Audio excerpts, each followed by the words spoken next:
بسم اللہ الرحمن الرحیم۔ تمہارا سب سے بڑا عزیز اور دوست خدا تعالیٰ ہے، اس لیے تم اسی کے سامنے جھکو اور اسی سے مدد طلب کرو۔ خطبہ جمعہ سیدنا حضرت خلیفۃ المسیح ثانی رضی اللہ تعالیٰ عنہ، فرمودہ 20 مارچ سن 1953 بمقام ربوہ۔ سن 1953 میں بیان فرمودہ اس بصیرت افروز خطبہ جمعہ میں حضرت مسلح موعود رضی اللہ تعالیٰ عنہ نے اللہ تعالیٰ سے تعلق قائم کرنے کے فلسفے کو خوبصورت پیرائے میں بیان فرمایا۔ یہ خطبہ قارئین کے استفادے کے لیے شائع کیا جاتا ہے۔ ادارہ: اگر تمہاری صحت درست، تمہاری روحانیت درست ہے اور تم خوشی اور رنج میں خدا تعالیٰ کی طرف ہی دوڑتے ہو، تو خدا تعالیٰ کی قسم تمہیں کوئی نقصان نہیں پہنچ سکتا اور دنیا کی کوئی بہتری نہیں جو تم حاصل نہیں کر سکتے۔ تشہد و تعوذ و سورہ فاتحہ کی تلاوت کے بعد فرمایا، انسان خوشی میں بھی اور رنج میں بھی، راحت میں بھی اور مصیبت میں بھی ہمیشہ ہی اپنے عزیزوں اور دوستوں کی طرف دوڑنے کی کوشش کرتا ہے۔ دیکھو، جب شادیاں ہوتی ہیں تو سارے رشتہ دار اکٹھے ہو جاتے ہیں، موتیں ہوتی ہیں تب بھی سارے رشتہ دار اکٹھے ہو جاتے ہیں، لیکن عام حالات میں لوگ اپنے اپنے گھروں میں کام کر رہے ہوتے ہیں۔ اس سے معلوم ہوتا ہے کہ فطرت انسان کو مجبور کرتی ہے کہ وہ اپنی خوشی میں بھی اپنے عزیزوں کو شامل کرے اور اپنے رنج میں بھی اپنے عزیزوں کو شامل کرے، اور جو شخص بھی فطرت کے اس مسئلے کے خلاف چلتا ہے اس کے متعلق ماننا پڑے گا کہ جس قدر حصے میں وہ فطرت کے اصول کے خلاف کرتا ہے، اسی قدر اس کی فطرت مر چکی ہے۔ بچے کھیلتے ہیں تو انہیں کوئی ٹوٹی ہوئی ٹھیکری بھی مل جائے اور وہ انہیں پسند آ جائے تو وہ اسے پکڑ کر گھر کی طرف دوڑتے ہیں اور ماں سے کہتے ہیں، اماں ہمیں یہ چیز ملی ہے۔ یا اگر انہیں شیشے کا کوئی ٹکڑا مل جائے اور وہ پسند آ جائے تو وہ اسے گھر لے آتے ہیں اور ماں سے کہتے ہیں، اماں ہمیں یہ شیشے کا ٹکڑا ملا ہے۔ حالانکہ ماں کو بتانے سے اس چیز کی عظمت نہیں بڑھ جاتی، صرف اس لیے کہ فطرت کہتی ہے کہ خوشی کے وقت میں ماں کو بھی شامل کرنا چاہیے۔ بچہ اپنی خوشی میں اپنی ماں کو بھی شریک کر لیتا ہے۔ پھر بچے کو کوئی مارتا ہے تو اس وقت بھی وہ دوڑتا ہوا گھر آتا ہے۔ بسا اوقات مارنے والا بہت بڑی شان کا ہوتا ہے اور ماں بیچاری غریب اور مزدور پیشہ ہوتی ہے، لیکن ایک بچے کے لیے تو وہی سب سے بڑی ہوتی ہے۔ وہ اس وقت بھی اسی کے پاس فریاد کرتا ہے کیونکہ وہ سمجھتا ہے کہ اس کی ماں اس کے غم میں شریک ہوگی، اور شاید بلکہ بچے کے نزدیک یقیناً وہ اس کے غم کو دور کرنے کی کوشش کرے گی۔ سو جہاں حقیقی تعلق ہوتا ہے وہاں خوشی میں بھی اور رنج میں بھی انسان اپنے عزیزوں اور دوستوں کے پاس جاتا ہے، اور اگر کوئی فطرت کے اس قانون کے خلاف کرتا ہے اور وہ خوشی اور رنج کے وقت اپنے عزیزوں کے پاس نہیں جاتا تو یہ اس کے جنون اور دیوانگی کی علامت ہوگی۔ مثلا اگر بچہ دیوانہ ہے یا نیم دیوانہ ہے تو وہ نہ خوشی میں اپنی ماں کو شریک کرے گا اور نہ رنج میں اس سے مدد حاصل کرے گا۔ اسی طرح ایک مجنون اور دیوانہ انسان خوشی اور رنج کے وقت اپنے عزیزوں کے پاس نہیں جاتا، لیکن ایک تندرست اور صحیح الدماغ انسان خوشی اور رنج میں ہمیشہ اپنے عزیزوں کے پاس ہی پہنچتا ہے، اور پھر صحیح الدماغ اور تندرست عزیز بھی اس کی مدد کرتے ہیں۔ یہی فلسفہ دعا کا ہے۔ انسان کا سب سے بڑا عزیز خدا تعالیٰ ہے، اور جب انسان کو کوئی خوشی پہنچتی ہے تو جو سچی فطرت والا انسان ہوتا ہے اور خدا تعالیٰ کو اس نے سمجھا ہوا ہوتا ہے، وہ بے اختیار خدا تعالیٰ کی طرف دوڑتا ہے اور کہتا ہے، الحمدللہ۔ الحمدللہ کیا ہے؟ اسی امر کا اظہار ہے کہ انسان سمجھتا ہے کہ آخر یہ چیز میرا خیر خواہ اور دوست ہی مجھے دے سکتا ہے۔ اسے بیٹا ملتا ہے یا نیا عہدہ ملتا ہے یا مال ملتا ہے یا جائیداد ملتی ہے یا ترقی ملتی ہے یا عزت اور شہرت ملتی ہے یا کوئی اور اچھا کام کرنے کی توفیق ملتی ہے، تو انسان کی فطرت کہتی ہے کہ آخر اسے یہ چیز ملی ہے تو کسی دوست ہی سے ملی ہے، دشمن تو یہ چیز نہیں دیا کرتا۔ اور اگر قانون یہ ہے کہ تحفہ خیر خواہ دوست ہی دیا کرتا ہے، تو مان اس کی فطرت کہتی ہے کہ خدا تعالیٰ سے بڑا کون خیر خواہ اور دوست ہو سکتا ہے، اس لیے بے اختیار اس کے منہ سے الحمدللہ نکلتا ہے۔ پھر جب کوئی رنج انسان کو پہنچتا ہے تو فطرت کہتی ہے، میرے اندر کوئی کمزوری تھی تبھی تو مجھے یہ دکھ پہنچا، اگر میں طاقتور ہوتا تو یہ دکھ کیوں پہنچتا۔ اب اس دکھ کو کوئی طاقتور ہی دور کر سکتا ہے۔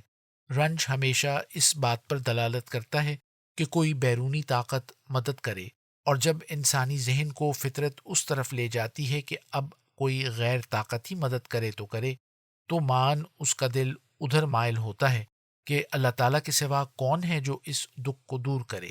وہ کہتا ہے انا للہ و انا الیہ راجعون، میں اللہ تعالیٰ کا ہی ہوں اور میں اسی سے مدد مانگتا ہوں، اس کے سوا اور کون ہو سکتا ہے جو میری مدد کرے۔ انا الیہ راجعون کے یہ بھی معنی ہیں کہ آخر ہم نے بھی اللہ تعالیٰ کے پاس جانا ہے، لیکن اس کے یہ معنی بھی ہیں کہ اگر ہم نے لوٹنا ہے تو خدا تعالیٰ ہی کی طرف لوٹنا ہے، اگر ہم نے گریہ ازاری کرنی ہے تو اس کے سامنے ہی کرنی ہے۔ پس اسلام نے یہ دو سبق فطرت کے تقاضے کے عین مطابق دیے ہیں۔ کامیابی کے وقت رسول کریم صلی اللہ علیہ وسلم نے فرمایا کہ تم الحمدللہ کہو۔ اگر تمہاری فطرت صحیحہ ہے اور تمہارے دماغ پر جنون اور دیوانگی طاری نہیں، اور تمہیں جب بھی خوشی پہنچتی ہے تم عزیزوں کی طرف لوٹتے ہو، لیکن یاد رکھو تمہارا سب سے بڑا عزیز خدا تعالیٰ ہے۔ اگر تمہیں کوئی خوشی پہنچی ہے تو وہ خدا تعالیٰ کی طرف سے ہی پہنچی ہے۔ اسی طرح جب کوئی رنج پہنچتا ہے تو یہ انسان کی کمزوری کی علامت ہوتا ہے، اس لیے وہ خود اسے دور نہیں کر سکتا۔ وہ طبعاً یہ خیال کرتا ہے کہ اس کے دوست اور عزیز اس کی مدد کریں، مگر یاد رکھو تمہارا سب سے بڑا عزیز اور دوست خدا تعالیٰ ہے۔ تم اس کے سامنے جھکو اور اسی سے مدد طلب کرو۔ جو لوگ رسول کریم صلی اللہ علیہ وسلم کے اس سبق پر عمل کرتے ہیں وہ ناکام و نامراد نہیں رہتے۔ ناکام و نامراد وہی ہوتا ہے جو غیر طبعی فعل کرتا ہے۔ مثلا رات کو ڈاکہ پڑتا ہے تو عقل مند شخص اپنے عزیزوں اور دوستوں کے پاس جاتا ہے اور ان سے مدد طلب کرتا ہے، لیکن بے وقوف انسان دوڑ کر جنگل کی طرف چلا جاتا ہے، حالانکہ جنگل میں اس کی مدد کرنے والا کوئی نہیں ہوتا۔ اسی طرح روحانی زندگی میں ایک عقل مند انسان تو خدا تعالیٰ کی طرف جاتا ہے، لیکن بے وقوف یوں ہی ہائے اماں کہتا رہتا ہے۔ اب صاف ظاہر ہے کہ اماں نے کیا کرنا ہے، جو کچھ کرنا ہے خدا تعالیٰ نے کرنا ہے، اور وہ خدا تعالیٰ کے پاس جاتا نہیں، وہ اس کے پاس جاتا ہے جو کچھ نہیں کر سکتا۔ پس جماعت کے دوستوں کو چاہیے کہ وہ اپنی زندگی کو اس طریق پر چلائیں جو رسول کریم صلی اللہ علیہ وسلم نے ہمیں بتایا ہے۔ یاد رکھو اسلام سب سے زیادہ کامل مذہب اور اعلیٰ تعلیم دینے والا دین ہے۔ ہماری خوش قسمتی ہے کہ ہم عیسائی اور ہندو نہیں تھے، کہ ہم عیسائیت اور ہندو مذہب چھوڑ کر مسلمان ہوتے۔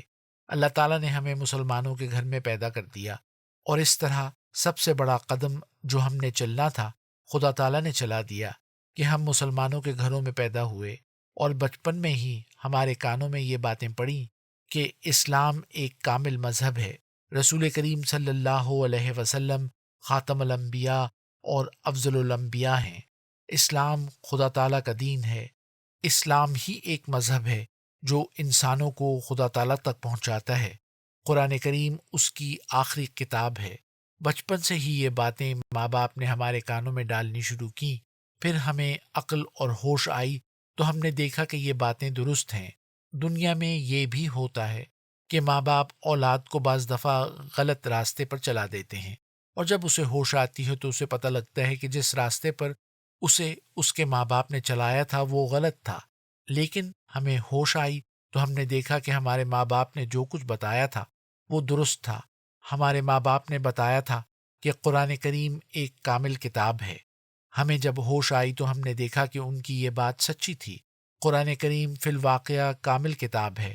پھر ماں باپ نے ہمیں بتایا تھا کہ رسول کریم صلی اللہ علیہ وسلم خاتم الانبیاء اور افضل الانبیاء ہیں۔ جب ہم بڑے ہوئے تو ہم نے دیکھا کہ رسول کریم صلی اللہ علیہ وسلم واقعہ میں خاتم الانبیاء اور افضل الانبیاء ہیں۔ آپ کی شان نہایت اعلیٰ اور برتر ہے۔ پھر ماں باپ نے ہمیں بتایا تھا کہ اسلام خدا تعالیٰ کا دین ہے۔ جب ہم بڑے ہوئے اور ہمیں عقل اور ہوش آئی تو ہم نے دیکھا کہ اسلام واقعہ میں خدا تعالیٰ کا دین ہے۔ وہ خود اس کی مدد اور نصرت کرتا ہے۔ اس کی تعلیم ایسی ہے جو صرف خدا تعالیٰ ہی دے سکتا ہے۔ اس کی سب باتیں معقول ہیں۔ پس اول تو یہ راستہ ہمیں بغیر محنت کے ملا۔ ہمیں عیسائیت یا کوئی اور مذہب ترک کر کے اسلام قبول نہیں کرنا پڑا۔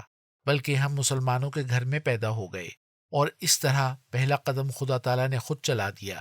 پھر دوسرا فضل خدا تعالیٰ نے یہ کیا کہ جب سوچ اور فکر کے استعمال کا وقت آیا، اس وقت خدا تعالیٰ نے ہم پر یہ ظاہر کر دیا کہ اسلام ایک کامل اور بے عیب مذہب ہے، اور محمد رسول اللہ صلی اللہ علیہ وسلم اس کے سچے رسول ہیں اور تمام انبیاء سے افضل اور برتر ہیں۔ گویا پکی پکائی چیز ہمیں مل گئی، اور اگر کسی کو پکی پکائی چیز مل جائے اور وہ پھر بھی اس کے لینے میں غفلت اور سستی کرے تو کتنے افسوس کی بات ہے۔ اللہ تعالیٰ نے جب رسول کریم صلی اللہ علیہ وسلم کو دنیا میں مبعوث کیا تو ابتدائی لوگوں کو آپ کی باتیں کتنی قربانیوں اور مجاہدات کے بعد سمجھ میں آئیں۔ آخر آپ پر ایمان لانے والے چار ہی آدمی تھے، حضرت ابو بکر رضی اللہ تعالیٰ عنہ، حضرت خدیجہ رضی اللہ تعالیٰ عنہ، حضرت علی رضی اللہ تعالیٰ عنہ اور حضرت زید رضی اللہ تعالیٰ عنہ۔ بعد میں کروڑوں اور اربوں لوگ مسلمان ہوئے، اور کروڑوں اور اربوں سے چار کی نسبت ہی کیا ہے؟ لیکن ان میں سے کسی نے 1 ماہ مجاہدہ کیا، کسی نے 2 ماہ مجاہدہ کیا، کسی نے 4 ماہ مجاہدہ کیا، کسی نے 1 سال تک مجاہدہ کیا، کسی نے 2 سال تک مجاہدہ کیا، کسی نے 10 سال تک مجاہدہ کیا، پھر اسلام قبول کیا۔ بلکہ ایسے لوگ بھی تھے جو 20 سال تک رسول کریم صلی اللہ علیہ وسلم کا مقابلہ کرتے رہے اور آپ صلی اللہ علیہ وسلم کی وفات کے قریب ایمان لائے، اور ایسے لوگ بھی تھے جو آپ کی وفات کے بعد ایمان لائے۔ ان لوگوں کو اتنے بڑے مجاہدوں کے بعد صداقت ملی، لیکن ہمیں یہ مجاہدہ نہیں کرنا پڑا۔ خدا تعالیٰ نے ہمیں ایک مسلمان باپ کی پیٹھ اور ایک مسلمان ماں کے رحم میں ڈالا، اور دنیا میں ہمیں لا الہ الا اللہ محمد الرسول اللہ کہنے والوں کے گھر میں پیدا کر دیا۔ پھر ہماری عقل کامل ہوئی تو اس نے ہماری رہنمائی فرما دی کہ جو کچھ ماں باپ نے تمہیں بتایا تھا وہ درست تھا، بس ہمارے لیے صرف اتنی بات رہ گئی کہ ہم اس پر عمل کریں۔ لیکن افسوس ہے کہ باوجود اتنے بڑے فضل کے انسان خدا تعالیٰ کی طرف بھاگنے کی بجائے غیروں کی طرف بھاگتا ہے۔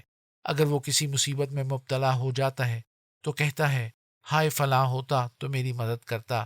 اسی طرح اگر خوشی ہوتی ہے تو وہ غیروں کی طرف جاتا ہے اور خدا تعالیٰ کی طرف نہیں جاتا۔ لیکن ایک سچے مومن کو جب خوشی نصیب ہوتی ہے تو وہ بجائے ہائے اماں یا ہائے ابا کہنے کے سجدوں میں گر جاتا ہے اور سب سے پہلی خبر خدا تعالیٰ کو دیتا ہے۔ خدا تعالیٰ بے شک عالم الغیب ہے، لیکن فطرت کہتی ہے کہ تم پہلے خدا تعالیٰ کو یہ خوشی کی خبر بتاؤ اور فوراً سجدے میں گر جاؤ۔ اگر کسی کے ہاں بیٹا پیدا ہو، اسے ترقی ملے یا اسے کوئی اچھا کام کرنے کی توفیق ملے تو وہ سب سے پہلے خدا تعالیٰ کو بتائے اور اس کا شکر ادا کرے۔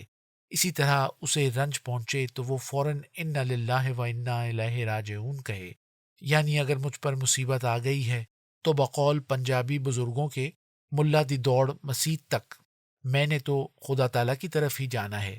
یہ طبعی چیز ہے جو ہماری صحت مند فطرت میں پائی جاتی ہے۔ بس تمہیں اپنی صحت اور روحانیت کی درستی کا خیال رکھنا چاہیے۔ اگر تمہاری صحت درست، تمہاری روحانیت درست ہے اور تم خوشی اور رنج میں خدا تعالیٰ کی طرف ہی دوڑتے ہو تو خدا تعالیٰ کی قسم تمہیں کوئی نقصان نہیں پہنچ سکتا، اور دنیا کی کوئی بہتری نہیں جو تم حاصل نہیں کر سکتے۔ المصلح 9 اپریل سن 1953، خطبات محمود جلد 34 صفحہ 65۔